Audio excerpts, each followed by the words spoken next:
Hello, Kalamazoo. I'm Bobby Hopewell, the mayor. How are you? Hope things are good with all of you. As you may have heard, I've been putting out a few videos with people in our city that are doing some great work and some of the new things that we're working on, really that we hope will impact our neighborhoods and help all of us find a way to prosperity, because we need to make sure that all of our citizens have that opportunity. So we're just doing having some conversations with some great people that are doing work to try to fill some of those gaps and move our neighborhoods to the next level. And that's why I'm excited to be speaking with Dwayne Powell Jr., who is one of our specialists in the Economic Development Department. His responsibility is working with neighborhoods to connect them with economic opportunities. We often talk about job creation, Dwayne. We're always talking about jobs, but I know you and I have had many more, much more interest maybe in how do we build that infrastructure. So I wanted you to have an opportunity to talk about your work and just have a casual conversation about our city. And by the way, Dwayne, born and raised on the east side of Kalamazoo, so another east side conversation I'm having. I'm a neighborhood guy.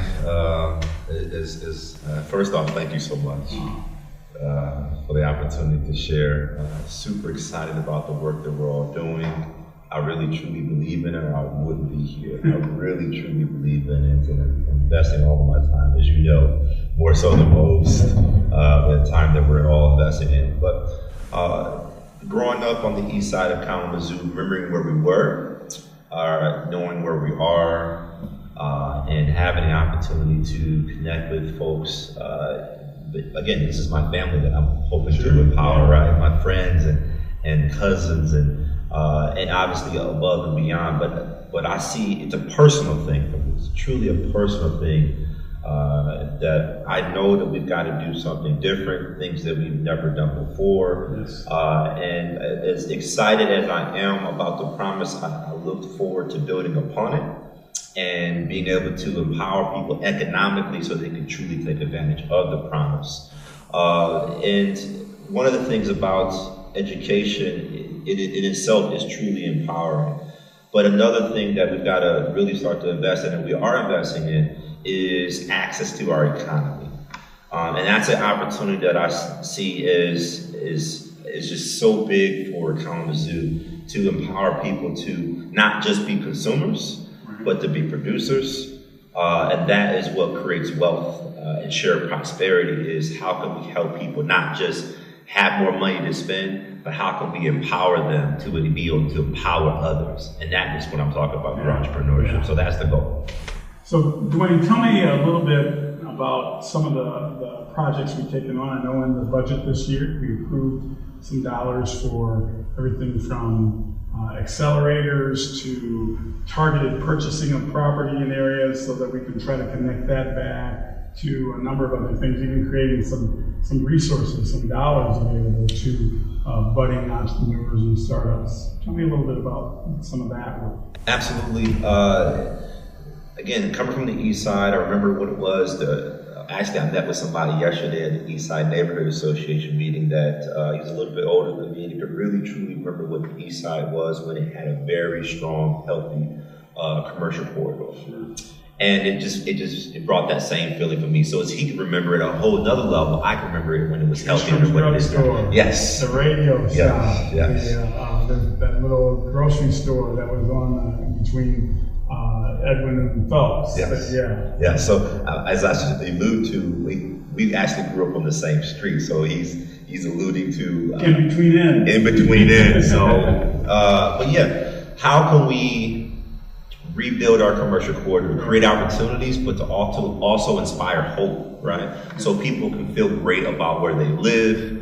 I had an opportunity to have a conversation with the Community Foundation, and I showed pictures of what it was and what it is now. Mm-hmm. And the opportunity we can create through placemaking, but even more beyond placemaking, how can we empower people from the neighborhood to own businesses and shops and to be able to benefit from those businesses that are actually in their neighborhood. So a lot of people sometimes don't have access to transportation, so it makes it so much more easier for them to be able to have access to goods and services right there in their neighborhood. But also what that does in terms of how you feel about living in that neighborhood, to have a prosperous and a healthy commercial corridor. Oftentimes you don't drive between those streets, but you're driving up and down that commercial corridor every day. So the impact, the inspiration that provides, I think it would be have a generational effect to empower people to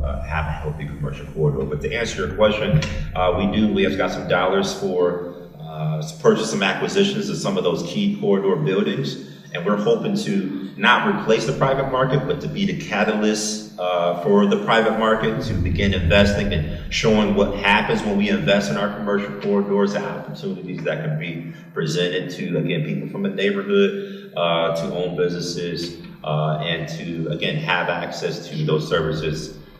But yeah, we're also excited about Accelerator, figuring out the details and what that looks like. But we really want to put the opportunity and the resources in people's hands. So what's an accelerator?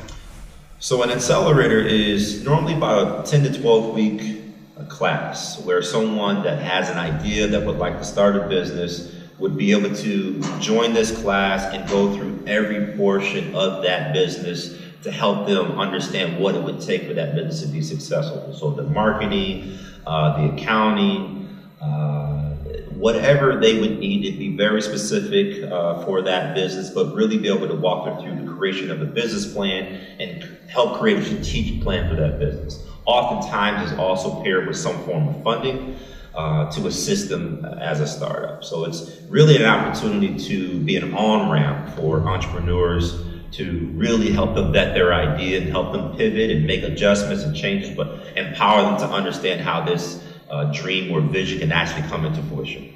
And this is heavily targeted at our most at-risk neighborhoods? Absolutely. So our goal is to, again, empower our underserved. I also see an opportunity to empower students. Sure. So again, we think there's a lot of untapped markets, right. But yeah, we've got to focus on the underserved 100%. And so potentially I could have an idea and I'm in the Edison, East Side, North Side neighborhood or wherever else in our city, and the access to folks that could help mentor me or talent that can help guide you in developing a business plan. And we're not doing this alone. Right? So it is those things that we can do, but we're working with other partners. Who are some of the other partners? We've really worked over the last year to build as much small business support, and a lot of that times comes from other successful entrepreneurs that are coming to us saying, hey, we want to help. So mentorship is a huge part of that, and that is one of our goals, is to, again, as we create this accelerator, but even beyond that, those that are not involved in the accelerator that need assistance will be able to have that mentorship. So from some of our successful entrepreneurs in the community. So also working with some of our support organizations. So whether it be Western, SCORE, the Small Business Development Center, but we've really tried to organize a lot of our partners to really create a coalition of support for small businesses. And so you mentioned SCORE. SCORE is a number of successful retired business folks in our community. Is that what SCORE? To be honest with you, locally, traditionally, yes. Oh. But locally, they are evolving to not just include retirees, but oftentimes it's executives that want to give back. So it creates a win-win for them. So they might be, say, an accountant for a company, but they're joined SCORE, and it's their goal to invest in our budding entrepreneurs. So oftentimes, and historically, yeah, it's been retirees, but they're definitely trying to engage people at early stages in their career that want to give back and volunteer their time. So yeah, SCORE is an amazing organization built on volunteers that volunteer their time to support entrepreneurs and mentor entrepreneurs. So what's your hope? If you were able to take your magic wand, what would be your hope in regards to the time that the accelerator would be operational, the time that we have these funding sources available? We talking 4 months, 6 months, a year? What's your magic ball telling you? I would say fall, winter. Just because, again, I don't want to. The programming, believe it or not, is the easy part, right? It's getting the necessary partners, Sure. the mentor, as well as the funding. I've ran a few different accelerators before, and I've seen the importance of all those different elements, and that just takes time. But yeah, my goal would be fall winter to have another accelerator and to have all the necessary partners involved and the necessary funding that our entrepreneurs really truly would need. So that's what we've been doing. You know that we've been really organizing our partners and looking at different funding sources outside of the funding that we as a department got. But how can some of our banks get more involved? How can some of our additional philanthropists get involved? And different grants and things of that nature. So really just pulling it all together as we're already working on some other projects. So we just kind of want to make sure that those are in place and have some foundation on them. And then we expect something strong in the fall and winter regarding the accelerator. Well, this is exciting work, and it's interesting because I get to talk to you often, and we share so many passions about what we need to be doing. Absolutely. And yeah, you're an impatient guy, and that's okay.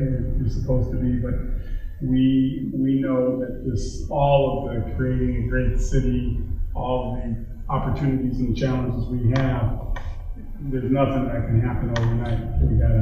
We got policies and ordinances and laws and all those things that govern what we can do. Absolutely. And you and I aren't all powerful. But no, the way I see it is some of the issues that we're dealing with are decades, to be generous, right? Are decades in the making, right? And even with the investments, we're talking about, ethos, right? And paradigm shifting. So oftentimes it's not just the funding, right? But getting the right people involved, having the right mindset, and changing culture just takes time. So again, I'm super excited about the work, learning to be more patient and more strategic. But I mean, to be honest with you, Kalamazoo has truly showed up. They have truly showed up in anything and everything we've tried to do in terms of, how can they be more engaged and how can they be involved and how can they take advantage of it. So I really, truly, truly believe in change. And I expect to see change. I do expect it. I don't expect everything to change, but I do expect to see change. This is why I believe we have a different day. Dwayne was born and raised here. He loves this city. And before he gained this position, he was trying to do this work outside when he was also doing his other work. And that's how he came to the radar of the city. So if you want to connect with Dwayne, or you have interest in entrepreneurial efforts, or you have an idea, an innovation, ideation of something that you would like to do, if you're in one of our most challenged neighborhoods or in any other neighborhood, we'd love to hear from you and see if we can help along the way. Dwayne would like to hear from you himself. So Dwayne's email is Powell, Powell, at KalamazooCity.org. And that's, if you Google Dwayne Powell, City of Kalamazoo, my information is all public. So I am truly, truly a servant of our community. Whatever I can do to help, I am doing that, and I hope to do so much more. So let me know how I can help you. Can I share one last piece? You absolutely can. I want to encourage people to dream. I want you to be encouraged to really pursue what you believe is your passion, your purpose, to go after it. We are a community that comes together to create solutions, and we believe that those that are passionate and want to do business and want to improve this community, you're a part of that, a big part of that. You're everything to that vision. So dream, go after it, pursue it, and have that grit to overcome obstacles, and you'll do it. So I really want to encourage you to pursue your dream, go after it like your life depends on it, because it does. The life of this city depends on people pursuing their dreams, and we want to be a part of that. I want to thank Dwayne for hanging with me and all of you for taking time out of your busy days, and we'll see you soon.